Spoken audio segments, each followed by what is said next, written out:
Glória a Deus.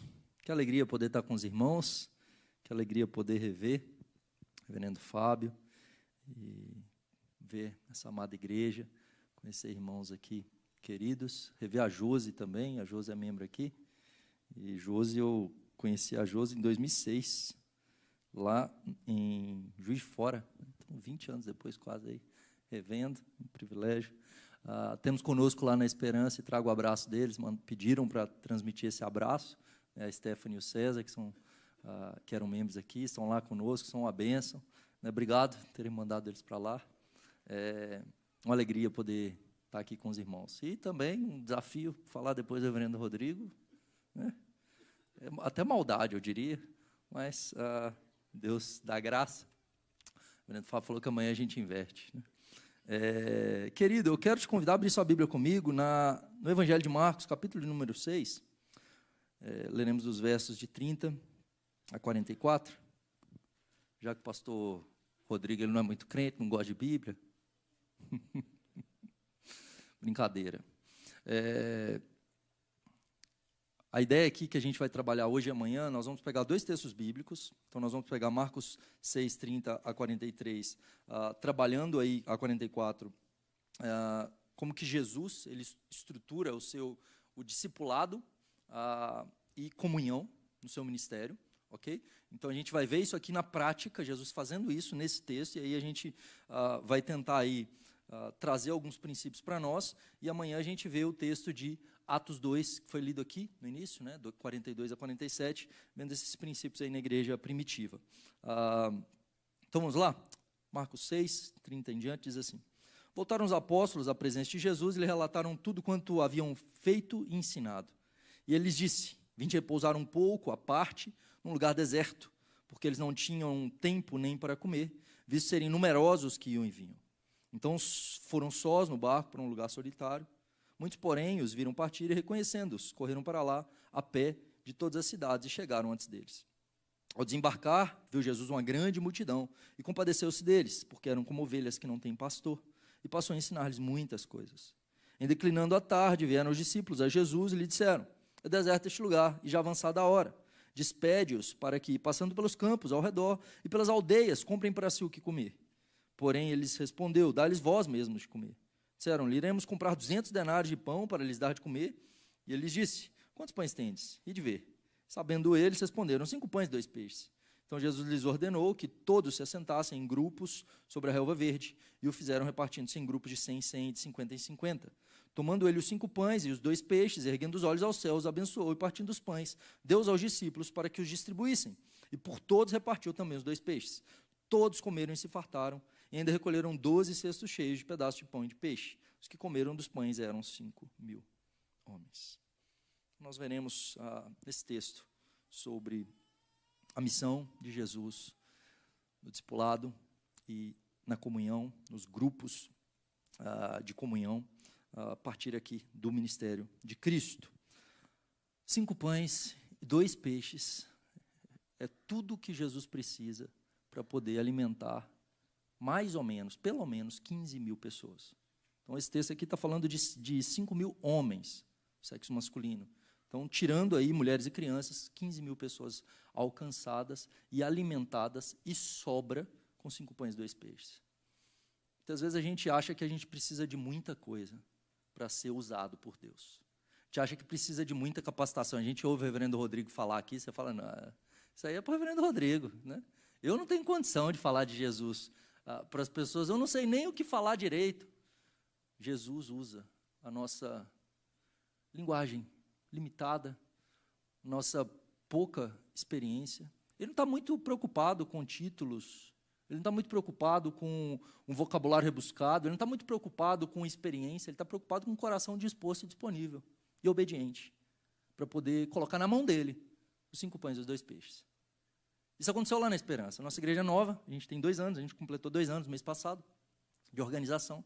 E, assim como o reverendo Rodrigo, tive o privilégio de conhecê-lo mais aprofundadamente. A gente sempre se cruzava, mas hoje, né, um presente aqui do Guará para mim, né, poder estar perto dele e ver muitas similaridades aí das coisas que a gente gosta. E uma das coisas que eu enfatizo muito discipulado, evangelização na igreja. E certo dia, encorajada por isso, Dona Márcia, ela vai embora para casa, uma senhorinha de 70 anos de idade, solteira, nunca se casou, mora só. E ela vai embora para casa encorajada e dizendo, eu vou falar de Jesus para os meus vizinhos. E ela vai para casa, e aí ela pega os cada dias que a gente tinha lá, com o endereço da igreja e tudo, e sai, então, no prédio dela, no edifício dela, e sai batendo de porta em porta naquele domingo à noite, depois do culto. E assim, eu desafiava a igreja, às vezes, a distribuir o cada dia nos prédios, dos edifícios. O nosso bairro lá é um bairro de classe média alta, então não é muito simples de sair de casa em casa para evangelizar, mas a gente falava, não, distribui aí no seu prédio. E eu fiz isso no meu também, só que o que eu fazia? Ia lá na caixinha e jogava, né? Dona Márcia não, ela foi batendo de porta em porta. Até que chegou na casa, no apartamento do Willis e da Sara. O que ela não sabia é que naquele dia o Willis e Sara tinham conversado. Por quê? Eles não eram crentes, eles não iam à igreja, eles nunca foram de igreja, mas a mãe do Willis tinha visitado uma igreja um tempo atrás e levado a Lara, que tinha 5 anos na época. E Lara gostou muito de ir na igreja, e ela ficava importunando o Willis e Sara, me leva na igreja, me leva na igreja. E aí naquele dia eles falaram assim, precisamos levar Lara na igreja. E aí eles disseram, vamos procurar uma igreja aqui perto para a gente levar ela. E aí naquele mesmo dia, Dona Márcia bate na porta deles. Eu não sei aqui em Brasília, o capixaba não gosta muito de visita, não. O capixaba ele é meio fechado, sabe? E aí, bater na porta num domingo à noite, e eles pensando assim, não pedi iFood, não convidei ninguém. O pai e a mãe precisam de agendar para ir, não é esse negócio de chegar, bateu. E aí eles olham no olho mágico, aquela senhorinha pequenininha, franzininha lá na porta.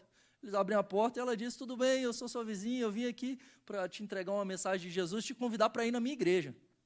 Eles olham para ela assim, será que estão ouvindo a nossa conversa aqui dentro de casa? Dizem, não, a gente quer ir na igreja mesmo, mas a gente quer ir numa igreja aqui perto de casa. E aí, Dona Márcia, pois não, nossa igreja é no hotel aqui do outro lado da rua. E no domingo seguinte eles estão lá. Eles são recebidos, nós temos uma equipe de acolhimento, pegam o contato deles, e aí, no meio de semana, estou eu na casa deles. Então, eles deixam um contato, eu mando mensagem para eles, marco de ir lá tomar um café. E aí, começo a estudar com eles o caminho da esperança. Willis e Sara, no 5º capítulo, que é Como Podemos Ser Salvos, eles entregam a vida para Jesus. Eles recebem a Cristo. E durante esse período que eu discipulei eles, na casa deles, eu ia lá, o William, Sara, o Renato, o Gustavo e a Lara, a Fátima, que era a babá da Lara, ficava lá dentro na cozinha. E arredia, ela nem gostava muito de conversar. Eu chegava, cumprimentava, a Fátima resmungava lá para dentro, e eu falava, Fátima, vem participar com a gente. Senta aqui, vamos estudar a Bíblia. E ela falava alguma coisa e saía lá para dentro. E aí, passa um tempo, batizo, William e Sara, Renato, Gustavo, Lara, e passa um tempo. E um domingo, Fátima aparece na igreja junto com eles. Eu olhei aqui e falei, que bênção. Mandei mensagem para a Fátima, no meio de semana, estou lá na casa dela, para poder tomar um café com Fátima. E aí Fátima olha para mim e diz, pastor, eu entreguei minha vida para Jesus. Eu falei, nem precisei chegar no capítulo 5. Falei, o que houve? Pastor, eu vi o que Jesus fez nessa casa. Eu vi o que Jesus fez na vida do Williams, entregue na bebida, e que Jesus libertou ele. Eu vi o que ele fez no casamento deles, eu vi o que ele fez aqui nessa casa. E eu estava em depressão, enfurnada dentro de um quarto. E eu vi o que Jesus fez na vida deles, e eu falei, eu vou entregar minha vida para Jesus igual a eles. E Jesus me curou. Falei, amém. E aí fiz o discipulado com Fátima, batizei Fátima. E passa um tempo, a filha de Fátima, Amaziada, morava junto com um rapaz, 11 anos, e Fátima começa a falar de Jesus para a filha, orar por ela. E a filha de Fátima começa a ir na igreja, lá na cidade, próxima, na serra. E daí a pouco, então, a filha de Fátima se casa. E eles são batizados, alcançados. Pela graça, o evangelho que transforma vidas. 5 pães e 2 peixinhos de Dona Márcia. Olha onde chegou. E não parou a história aí. Continua. Nós precisamos entender que a obra de Deus, ela está sendo feita. Jesus nos convida a participar dessa obra. Esse texto, queridos, eu gosto especialmente do Evangelho de Marcos porque foi minha dissertação de mestrado, eu trabalhei a estrutura do Evangelho. O Evangelho de Marcos é cheio de quiasmos inclusos. Que palavras são essas, né? O quiasmo é uma estrutura de paralelos que o judeu usa para tornar mais memorável o texto. E esse texto ele é uma estrutura de inclusio, ok? Uma estrutura de quiasmo. O centro do quiasmo é a coisa mais importante do texto. Então você tem os paralelos. Então Jesus chega na praia, se compadece da multidão. Isso no verso 30, né? No verso de número 30, vem de repousar, 34, ele chega na praia e vê uma multidão e se compadece deles. Verso 45, logo a seguir, compeliu Jesus e seus discípulos a embarcar e passar para o outro lado, enquanto ele despede a multidão. Então ele chega na praia e vê a multidão e se compadece da multidão. Ele manda eles embora na praia e despede a multidão. Depois nós temos a necessidade de comida expressa pelos discípulos e, por fim, as sobras sendo recolhidas pelos discípulos. Depois os discípulos pedem para dar de comer, localizam 5 pães e 2 peixes, depois 5 pães e 2 peixes são abençoados e partidos. E Jesus distribui por meio dos discípulos. O que está no centro desse quiasmo? Versos 39 e 40. Então Jesus lhes ordenou que todos se assentassem em grupos sobre a relva verde. E o fizeram repartindo-se em grupos de 100, 100, 50, 50. Essa é a coisa mais importante desse texto. Eu duvido que você achasse isso antes de eu falar. Porque, normalmente, quando a gente olha para esse milagre, que é relatado nos 4 evangelhos, e que aponta para Jesus como Messias, Marcos está querendo ensinar algo para a gente aqui. Ele está querendo nos mostrar algo nesse texto, e mostrando, de fato, sobre quem é Jesus. E a gente vai chegar nisso até o final desse sermão. E o texto começa, no verso 30, com o ministério de Jesus de discipulado. Então, o centro do ministério de Jesus é o discipulado. Ele trabalha em níveis de discipulado o tempo todo. E diz o texto que os apóstolos, agora sendo chamados de apóstolos, porque apóstolos, o verbo grego apostelo, enviado. Eles são enviados em missão, eles retornam prestando relatório, diz o texto bíblico. Eles relatam tudo que haviam feito e ensinado. E veja que esse processo de discipulado de Jesus não é meramente transmissão de informação prática, o que haviam feito e ensinado, imitando o Senhor Jesus. Então, primeiro ele faz, eles vêm, ele ensina, ele faz junto com eles, depois ele os envia. Depois, então, ele envia os seus discípulos para que eles pratiquem. Então, nós temos esses círculos concêntricos ao redor de Jesus, onde ele instrui a multidão, usando muitas vezes parábolas, mas com o propósito de que dentro da multidão alguns se tornem seguidores. Os seus seguidores, nós temos aí pelo menos 500, que são as testemunhas oculares da ressurreição, que recebem a ordenança de Jesus de permanecer em Jerusalém até que fossem revestidos de poder do alto. Ou seja, eles ouvem isso do Senhor Jesus quando ele é assunto ao céu, 40 dias depois de sua ressurreição. E aí em Pentecostes o Espírito Santo desce, ou seja, 10 dias depois. Pentecostes porque é 50 dias depois da Páscoa. Então veja, quantos dos 500 permanecem em Jerusalém obedecendo Jesus? 10 dias em oração? Não é que eles permanecem lá 3 meses, 1 ano. Não, 10 dias eles permanecem orando, 120 no cenáculo. E esses 120, então, o Espírito Santo vem sobre eles. Essa é a igreja dos crentes maduros de Jesus. Dentre esses, ele escolhe 70, que são seus discípulos. Dentre os 70, ele escolhe 12. Então, Jesus, ele tem o discipulado como base do seu ministério. O seu propósito não é ajuntar muita gente ao redor de si. Jesus nunca esteve muito preocupado com quantidade de pessoas. O reverendo Rodrigo falou sobre isso aqui. Ele faz milagres, ele opera sinais, ajunta muita gente, depois ele começa a pregar umas mensagens que afasta todo mundo. Você fala, Jesus, não é assim. E os discípulos ficam desesperados, falam assim, Jesus, o Senhor é o Messias, tem que agregar a galera, não pode ficar falando essas coisas, né? Mas Jesus ele não está muito preocupado com isso. Ele está preocupado em formar discípulos, imitadores, aqueles que tomam a cruz e o seguem. E aí ele os chama para descansar. Então eles foram, eles voltam. Tem gente que fala que pastor não trabalha, né? Só trabalha no domingo.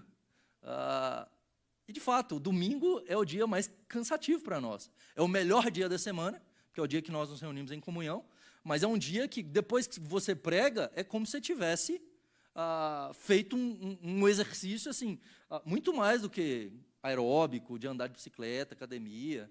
tudo mais. Por quê? Porque é exaustivo, ele é um exercício não só físico, é espiritual, que demanda. Então, quando os discípulos voltam de uma viagem missionária, eles voltam cansados. E aí Jesus diz para eles, então, vamos descansar. Ele chama eles, não, vamos descansar, vamos para um lugar solitário. E aí, o que o pessoal percebe é que eles entram no barco para ir para um lugar solitário, um lugar onde não tinha aldeias, onde eles poderiam ficar sozinhos com o fim de descansar. Mas diz o texto que muitos, porém, os viram partir, reconhecendo-os, correram para lá a pé, de todas as cidades, ou seja, eles vão para um lugar que não tem cidade para descansar, mas o pessoal das cidades ao redor vai todo mundo correndo para lá. Eles vão de barco, mas quando eles desembarcam do outro lado, o que eles veem? Uma multidão de quantas pessoas? 15 mil. Eles estão indo descansar. E eles encontram 15 mil pessoas. E o que eles pensam? Foi-se embora o descanso. Porque Marcos, ele sempre relata para a gente os sentimentos de Jesus. Jesus se compadece. E aqui, de novo, né? Marcos ele é piedoso com os discípulos, porque ele não fala o que os discípulos sentiram. Muito provavelmente o quê? Raiva, frustração, decepção, né? Com a multidão, com Jesus. Jesus falou que a gente ia descansar, agora ele está com esse olhar aí de compaixão com a multidão, tem misericórdia, e agora pronto, foi-se embora a nossa folga, e agora a gente vai ter que trabalhar, agora a gente vai ter que ficar aqui servindo essa multidão. Jesus nos fala da necessidade do descanso, mostrando que a obra não precisa de nós não somos imprescindíveis.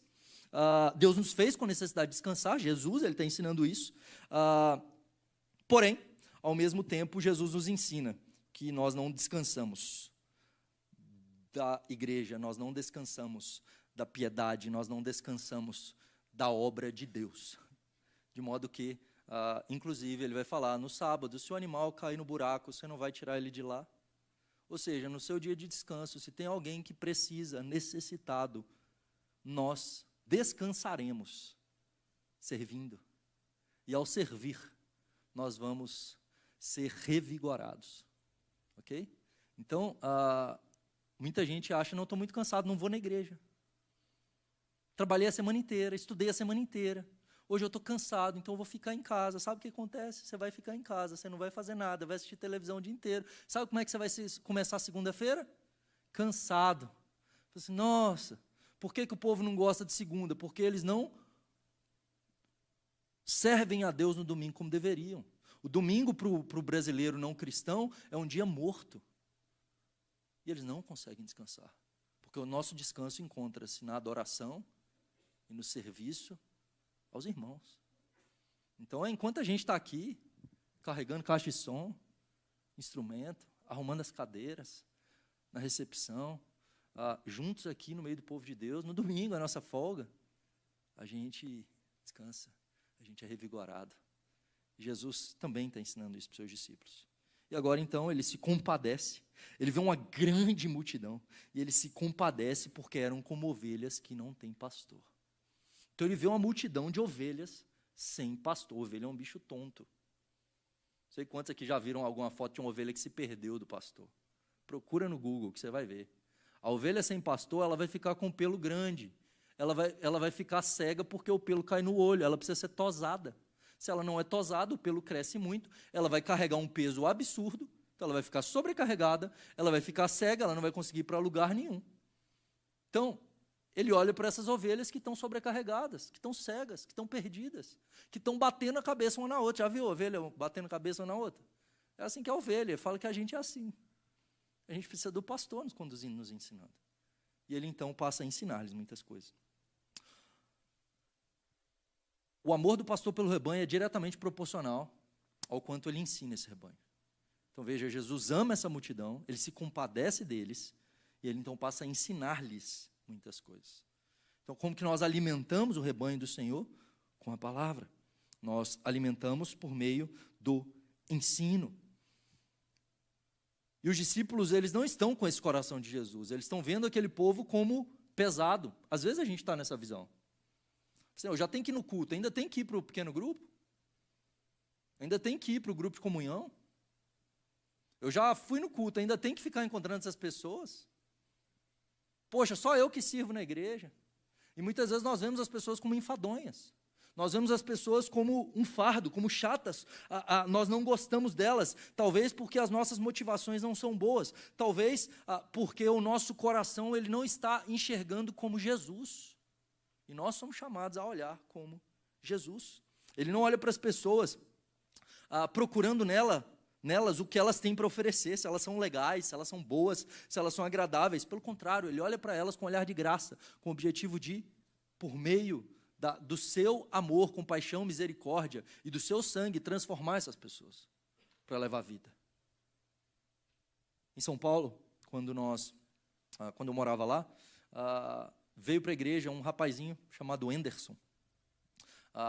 E a médica dele, que era membro da nossa igreja, era nefrologista, ela o levou para visitar a igreja, ele não era cristão. E aí ela veio falar conosco, falou, estou trazendo, ele é um paciente meu, ele faz hemodiálise, e estou trazendo ele aqui, acolham ele, vocês são jovens da igreja. E a gente então acolheu o Anderson. Só que Anderson era caladinho, ele ficava lá na dele, ele era meio estranho. Só que os jovens da igreja resolveram acolher, abraçá-lo.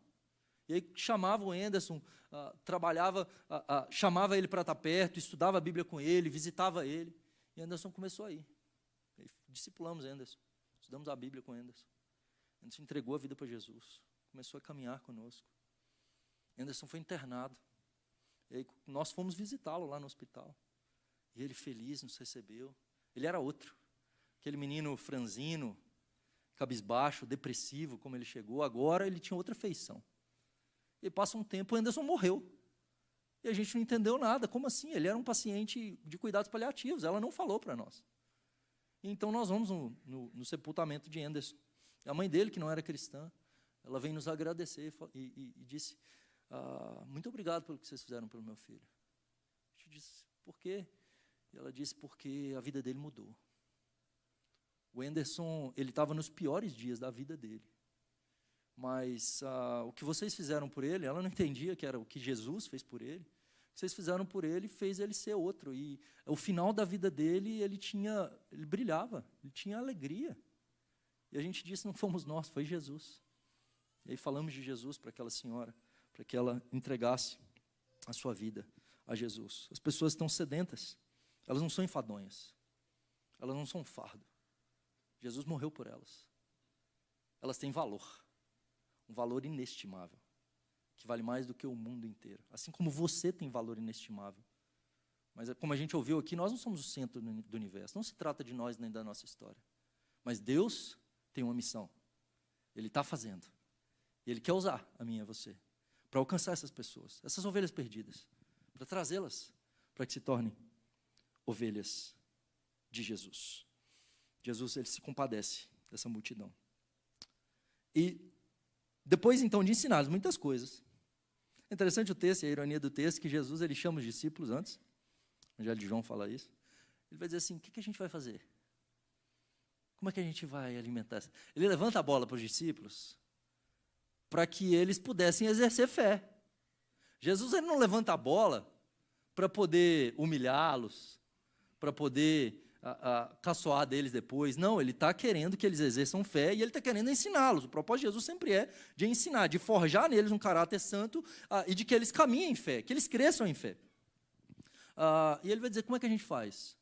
Eles já viram Jesus andar sobre as águas. Eles já viram Jesus expulsar uma legião de demônios. Então, depois de sair de uma tempestade no meio do mar, de quase morte, você imagina, você sair do barco, você quase morreu, você está com o coração acelerado, e chega no território dos Gadarenos, e aí na hora que você desce lá, ainda meio traumatizado, que você quase morreu, mas maravilhado, espantado, quem é esse?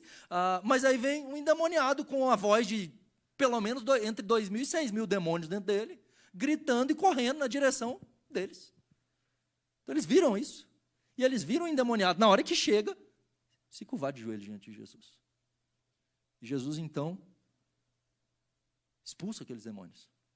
Jesus ressuscita uma menina.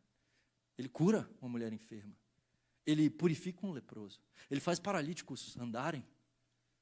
Mas eles sequer pensaram que Jesus podia fazer um milagre para alimentar aquela multidão. Veja, na Bíblia tinha precedente. Porque quando a gente olha para Eliseu, Tem um caso lá que com 20 pães ele alimentou 100 homens, 100 discípulos de profeta. O seminário lá estava meio faltando recurso, e aí tinha só 20 pães para 100, né? Então é uma média aí de um pão para cada 5.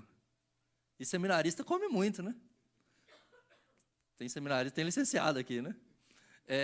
Come muito, né? Diz que crente não bebe, mas come com uma beleza, né? Mas com 20 pães, diz que alimenta 100 homens e sobra. Só que ali não tem 100 homens, né? 100, 15 mil, o que nós vamos fazer? E eles começam então a discutir, e agora?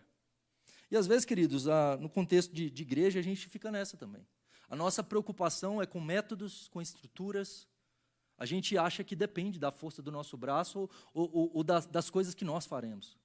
Porque nós fomos criados, principalmente nós presbiterianos, somos criados em uma cosmovisão materialista. A gente não crê. Nós somos incrédulos. Quando a gente ora por cura, a gente quase que ora assim, Senhor, se o Senhor quiser, veja bem. Né? A gente quase que a pessoa fala assim, não, por favor, a pessoa está enferma, pode orar por ela, aí você vai lá orar e quase que entrega para Jesus. Não, Senhor, se quiser levar, pode levar, mas né, se o Senhor quiser também, quem sabe, o Senhor pode curar, mas você nem acredita muito nisso. Você não vê os discípulos orando por cura desse jeito. Ele fala assim, em nome de Jesus do Nazareno, na autoridade do nome, no poder do nome, levanta e anda. Você não expulsa demônio falando, se você quiser, quem sabe, pode ser, dá licença, né? Você fala, em nome de Jesus, sai. Está repreendido, em nome de Jesus, sai agora, seja liberto. Em nome de Jesus, seja curado, na autoridade do nome. E nós pregamos também dessa maneira, autoritativamente as pessoas são salvas. Cura, libertação e salvação são resultados da proclamação do Evangelho. Mas os discípulos materialistas como nós, eles estão olhando só para a força do seu braço e para aquilo que eles têm, para os seus recursos. Queridos, nós não somos chamados a fazer a obra de Deus com base nos nossos recursos. Deus não precisa de um templo grandioso. Deus não precisa de uma conta bancária gorda para que a gente possa evangelizar a cidade, para que a igreja possa crescer.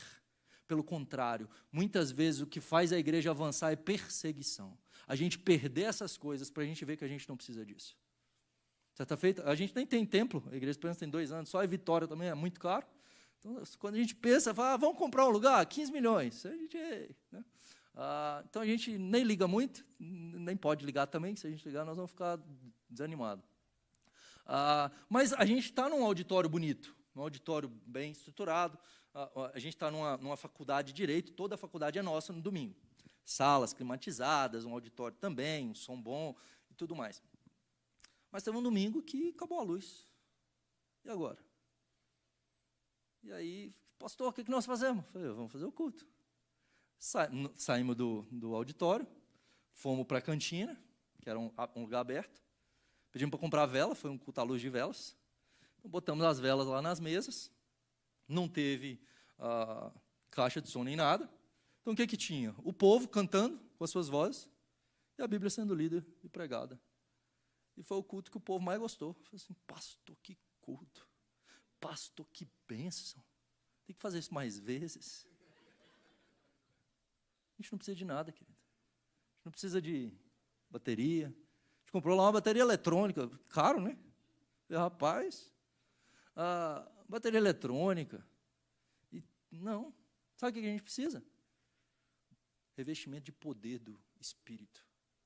O que a gente precisa não é de palavras de persuasão humana. É da demonstração e poder do Espírito. É crer mais.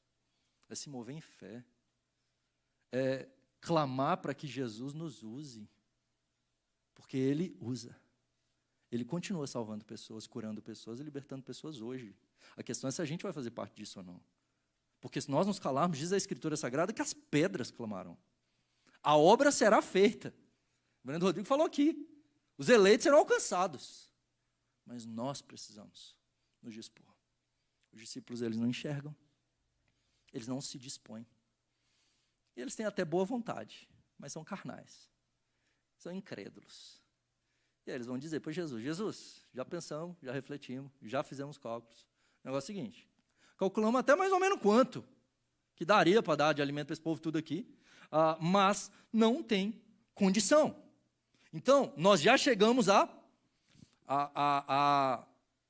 temos aqui o relatório. Então, vem o relatório, então, e aí os discípulos começam a ver que o dia está declinando, está chegando o final do dia, eles chamam para Jesus e falam assim, Jesus, é o seguinte, o senhor perguntou aí a questão do que a gente faz, a gente já tem uma decisão aqui, estamos em comum, unânime. Pois não, manda o povo embora. Coisa boa. Acabou o trabalho para a gente agora vai poder descansar, está no finzinho de tarde, tudo bem que é só o restinho do dia, mas a gente pode descansar, e mais, a sugestão é piedosa. Por quê? Porque se eles ficarem aqui, eles vão voltar para lá, o mercadinho vai estar fechado, o iFood não entrega aqui. Não tem nenhum buffet que a gente contrate que venha até essa região aqui. Então, manda eles irem agora, enquanto ainda tem mercados abertos no meio do caminho, para eles irem poder se alimentar, porque eles estão sem comer desde cedo aqui. Então, já passou um dia inteiro. E aí, Jesus responde. Porém, ele respondeu. Verso 37. Porém, ele respondeu. Eles dão essa sugestão e Jesus, porém, as conjunções adversativas são importantes, né? Ele vai falar assim, não. Dai-lhes vós mesmos de comer. Dai-lhes vós mesmos de comer. E eles respondem, não tem como. 200 denários. Então, eles já mostram que eles já esgotaram as possibilidades. O que eles não esgotaram é o poder de Deus. A noção de quem é Jesus. Tudo que eles poderiam fazer, eles esgotaram. Não podemos. 200 denários não dá. E mais, se a gente tivesse 200 denários, só nós 12 para trazer alimento para esse povo, tudo aqui não dá para carregar. E Jesus olha para eles e diz, dai-lhes vós mesmos de comer. Queridos, é maldade, às vezes, umas ordens de Jesus. Maldade aos olhos incrédulos, né? Porque ele dá ordens impossíveis de serem realizadas. Marcos 2, imagina, ele dizer para um paralítico, o homem é paralítico, ele fala assim, levanta, toma teu leito e anda. Você fala, não, Jesus, não, brincadeira de mau gosto, não pode. Como é que manda um paralítico andar, Jesus? O que o paralítico faz? Levanta e anda. Ele nos dá ordens impossíveis de serem realizadas para mostrar que a obra que nós fazemos é pelo poder dele, e não no nosso. Dai-lhes, vós mesmos, de comer. Ele quer usar a minha e a sua mão para alimentar multidões. Na força do nosso braço? Com os nossos parcos recursos? Não. No poder dele. Nós somos chamados a participar dessa obra. Ele ordena, e ele pergunta, quantos pães tendes? E de ver, sabendo eles, olha aí, eles já esgotaram. Até, assim, vamos ver então, o que nós temos? 5 pães e 2 peixes, mas o que é isso? O que é isso? E Jesus ordena que todos se assentem em grupos sobre a relva verde. E eles o fazem, repartindo em grupos de 100, 100, 50 e 50. Aqui é o centro do quiasmo. Por quê? Ele manda que a multidão se assentasse, e agora 15 mil se tornam em pequenos grupos, 50 e 50, sentados na grama verde. O que Marcos está querendo mostrar para nós, por meio da estrutura do texto, da organização do texto? Ele já nos deu a dica lá atrás, no verso 34, quando ele diz, ele se compadeceu deles, porque eram como ovelhas que não têm pastor. E agora ele vai levar essas ovelhas para a grama verde, para alimentá-las. Que texto que você lembra? O Senhor é meu pastor, nada me faltará. Ele me faz repousar em pastos verdejantes. Ele refrigera minha alma. Ele me leva a águas tranquilas. O que Marcos está dizendo? Que quem é Jesus?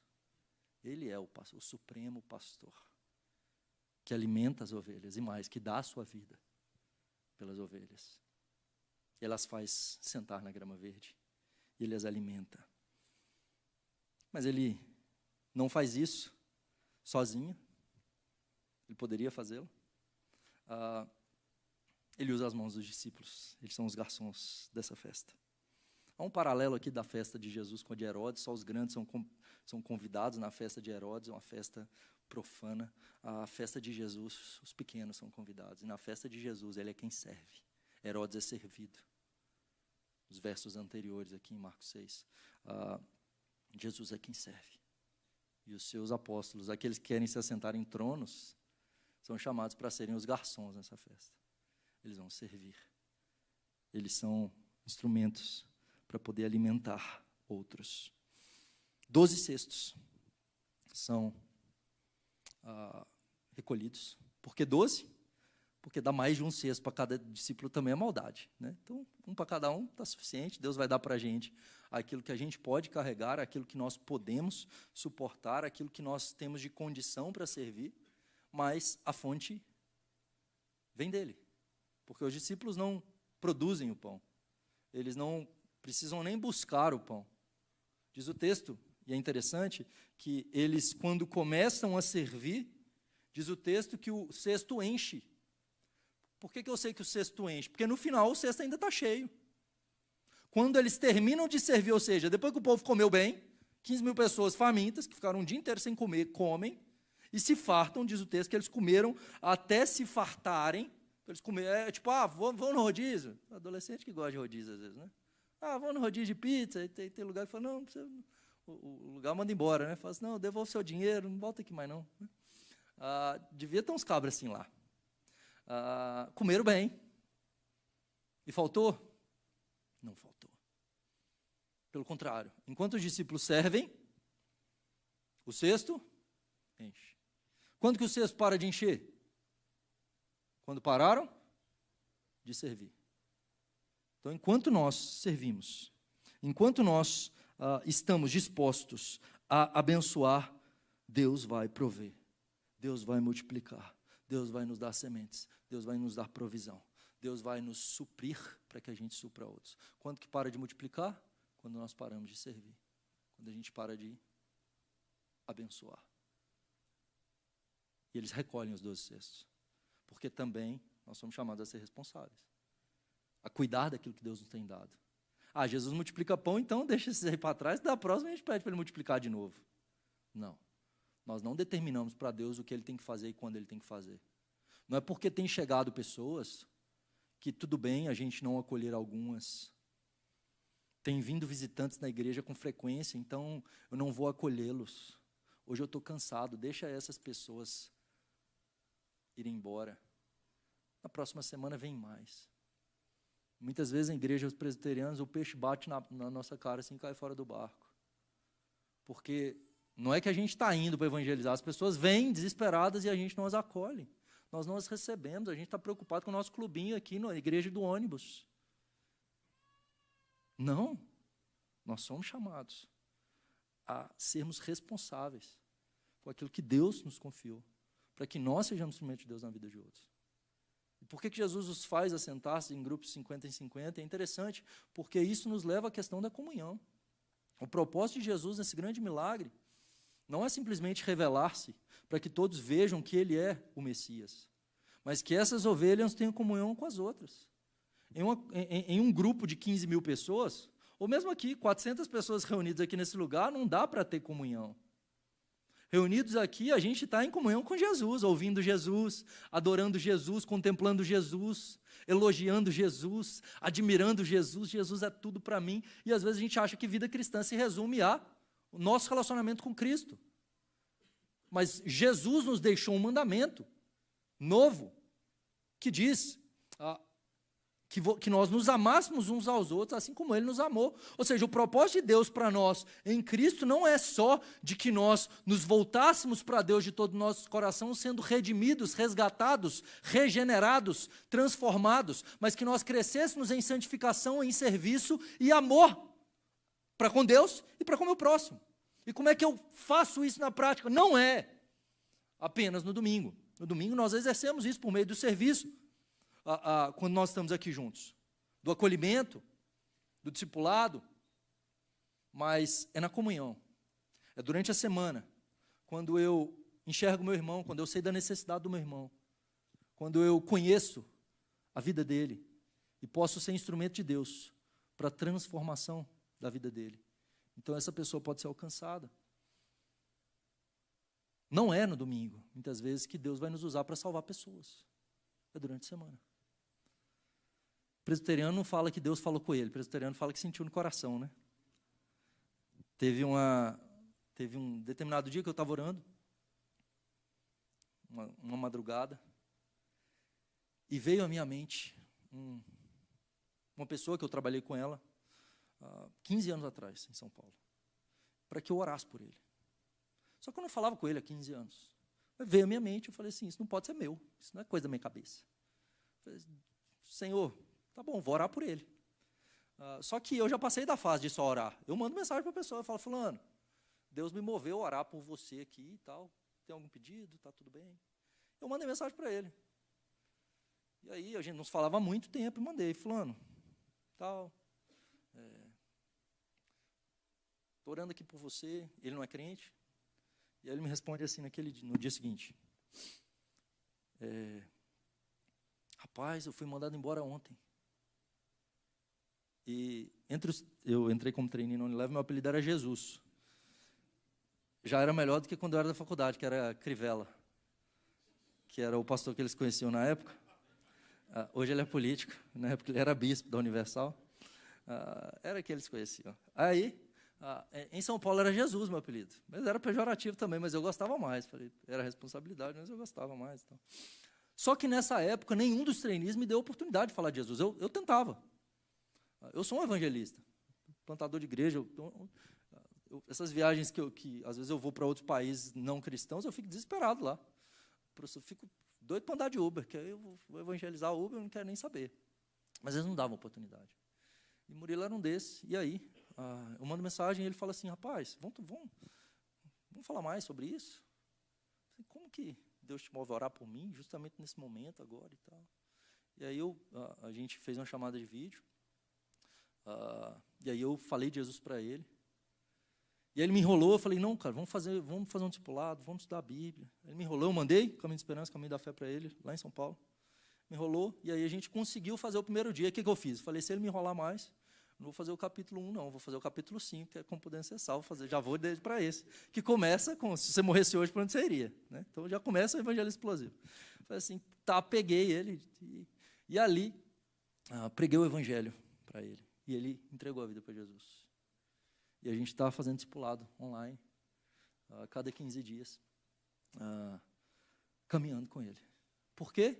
Porque um determinado dia, eu mandei uma mensagem para ele. Isso que é usar você, querido, para poder trazer alguém, para poder mandar uma mensagem e falar assim, estou orando por você. É 5 pães e 2 peixinhos. Eu não sabia que ia te mandar, eu não sabia nada. Só sei assim, Jesus, o que o senhor quer? O Fernando Rodrigo falou, ora, quem é? Quem? Jesus, quem? Só que a gente faz isso da pior maneira possível, né? Porque a gente diz que quer evangelizar, e como é que é a nossa evangelização? Evento de evangelização. E o nosso evento de evangelização é como? Distribuindo folheto e abordando desconhecidos na rua. Ou na casa de desconhecidos. Isso dá resultado? Pode ser que dá. Eu já colhi algum fruto disso nas igrejas que plantei? Não. Mas a gente tem essas histórias aí, a pessoa que achou o folheto no chão e converteu e tal. A palavra do Senhor não volta vazia. Eu não sei você, eu não gosto de receber folheto na rua. E a gente quer evangelizar, distribuir folheto. Eu pego às vezes por dó. Eu não sei você, quando eu vou no shopping, às vezes eu entro numa loja, a pessoa fala assim, você tem 5 minutinhos? Ela quer me vender um cartão. Eu até tenho 5 minutinhos, mas não quero. E a gente vira para as pessoas da rua e fala assim, você tem 5 minutinhos? O pessoal olha para a gente e fala, não quero. Quem é que a gente precisa falar de Jesus? É para o nosso amigo, nosso vizinho, nosso parente, aquele seu colega de trabalho, aquele seu colega de turma. Talvez você precisa, por meio de se importar com ele, por meio de interceder por ele, orar por ele, perceber, enxergar suas necessidades espirituais. A gente vai falar sobre isso amanhã. A necessidade que nós temos de enxergar. Jesus quer que a gente viva em comunhão, conheça um ao outro. E não só na evangelização, na comunhão. Porque às vezes a gente acha que é só evangelizar e só adorar. Que esse é o papel do crente da igreja. Não, o papel da igreja é viver em comunhão também. Porque a evangelização culmina em comunhão. O evangelho culmina em comunhão. Se eu não estou vivendo em comunhão com meu irmão, eu não entendi o evangelho. Se eu digo que amo a Deus e não amo o meu irmão, eu não amo a Deus a quem eu não vejo. Então, nós precisamos caminhar em comunhão, e a gente vai falar sobre isso mais amanhã, olhando para Atos 2, 42 a 47. Vamos orar mais uma vez, queridos. Que Deus te use poderosamente. Quero terminar contando a história de uma menina. Esse processo de pequenos grupos, de comunhão, ela começa na igreja, e ela começa a ir num pequeno grupo, e aí nesse caminhar em pequeno grupo, o pessoal começa, de fato, a perceber as necessidades dela, e aí isso chega para mim, eles caminham com ela, chega um momento que eles não conseguem resolver, e aí então eu começo a caminhar com ela para entender as necessidades. E essa menina chega a determinado dia, desesperada, que ela não conseguia dormir, ela não estava conseguindo dormir já há meses. Estava meia-noite, ela não dormia, 3 da manhã ela não dormia, 6 da manhã, 5 da manhã ela não dormia, 6 da manhã ela conseguia dormir. Todo dia. Isso. E aí, 6 da manhã ela dormia, ela não conseguia acordar para ir trabalhar, estava a ponto de perder o emprego. E aí ela vem pedir oração, e aí ela dizia que ela, quando conseguia cochilar, ela sonhava com demônios, e ela tinha uma madrasta que era de uma religião aí que fazia trabalho contra ela, e tudo mais, e tal. E aí, eu olhei para toda aquela situação, para o sofrimento dela. E aí, falei com ela, Jesus pode trazer libertação, Jesus pode te livrar disso aí. E aí, orei, repreendi, falei assim, todo espírito maligno contra a vida dela, repreendido agora em nome de Jesus, na autoridade do nome de Jesus, seja liberta. E aí, depois expliquei para ela, falei, você não precisa de me orar, não. Você tem Jesus? Tem. Você é de Jesus? Sou. Falei, então, se vier esses sonhos, essas coisas, você repreende em nome de Jesus. Você vai voltar a dormir. Ela foi para casa. Mandou mensagem no dia seguinte, pastor, dormi a noite inteira. Falei, glória a Deus. Passa um tempo. Ela some. E aí, de novo, a gente vai acompanhar. Pastor, piorou. Agora eu não consigo sair da cama. A ansiedade, a depressão, um monte de coisa. E aí, olhando para aquilo, falei, rapaz, o que houve? E aí eu olhei, pensei e falei assim, como é que é Deus falando no meu coração, né? Senti no coração que ela precisava perdoar a madrasta. Eu perguntei para ela, falei assim, você já perdoou a sua madrasta? Ela disse, não, a minha madrasta, ela é o demônio. Eu falei, não, ela não é o demônio. Você tem uma raiz de amargura. Algo que precisa ser tratado. Algo que precisa ser perdoado. A falta de perdão é um pecado imperdoável. Deus não perdoa quem não perdoa. Então você, com essa raiz de amargura, está dando lugar ao diabo. Então está tocando no seu sono, nas suas emoções. E aí expliquei para ela a parábola do credor incompassivo. Então ele foi perdoado 10 mil talentos, bilhões, e ele não perdoa 100 denários. Falei, você acha que você é melhor do que ela? Quanto que você pecou contra Deus? E aí então ela passou a enxergar a madrasta com graça. Eu falei assim, agora você vai orar pelo bem dela. Você vai perdoá-la. E aí ela orou pelo bem da madrasta pela primeira vez. Ela passou a orar pela madrasta e passou a amar a madrasta. Deus mudou o sentimento dela. Ela passou a ter misericórdia, a enxergá-la com graça, com alguém escravizado que precisa de salvação. Ela perdoou a madrasta. E nós oramos mais uma vez. E ela nunca mais teve nada daquilo. Nós, como igreja de Jesus, precisamos ser instrumento de cura um na vida do outro. Para confessar os nossos pecados uns aos outros. Para orarmos uns pelos outros, a fim de sermos curados, a fim de sermos libertos, a fim de sermos transformados. Ferro afiando ferro. Vida cristã, querida, é vivida não só no domingo, é durante a semana. A igreja nos lares. Os crentes convivendo junto e um sendo boca de Deus para a vida do outro, mão de Deus para a vida do outro. Que Deus use suas mãos, sua boca, seus pés, para que você seja boca, mãos, pés de Jesus aqui nessa terra. Vamos orar. Senhor, obrigado por esse tempo, pela tua palavra que foi lida e exposta. Abençoe a igreja presbiteriana do Guará 2. Essa igreja, Pai, que o Senhor tem sustentado, guardado, protegido, abençoado. Que o Senhor frutifique aqui, ó Deus. Que o Senhor levante homens e mulheres aqui, revestidos de unção, do poder do Teu Espírito, para anunciar o Evangelho com ousadia, para fazer discípulos, para viverem em comunhão uns com os outros, para lavarem os pés uns dos outros, para, ó Deus, não enxergar um ao outro como um fardo, como um peso, mas como uma oportunidade de ser bênção e de ser abençoado. Porque quando nós servimos, nós somos supridos, nós somos fortalecidos, nós somos abençoados. Nós temos a oportunidade de ser tuas mãos. Deus, levanta pessoas aqui que sejam tuas mãos e tua boca, Senhor. Dê oportunidade a Ele nessa semana de ser boca do Senhor para a vida de alguém. Traz à mente deles, Espírito Santo, alguém para eles falarem de Jesus. Traz a eles, Senhor, alguém do convívio familiar, do trabalho, da faculdade, da vizinhança, para que eles possam enviar uma mensagem, para que eles possam fazer uma visita. Se porventura, Deus, há pessoas que precisam perdoar alguém aqui, que o Senhor, ó Deus, nessa noite venha trazer reconciliação, para que possam perdoar, para que possam pedir perdão, a fim, ó Deus, de serem libertos, curados para a glória do nome do Senhor. Abençoe, Senhor, teu povo. Nós oramos pelos méritos do teu Filho amado Jesus Cristo. Amém. Deus os abençoe, queridos.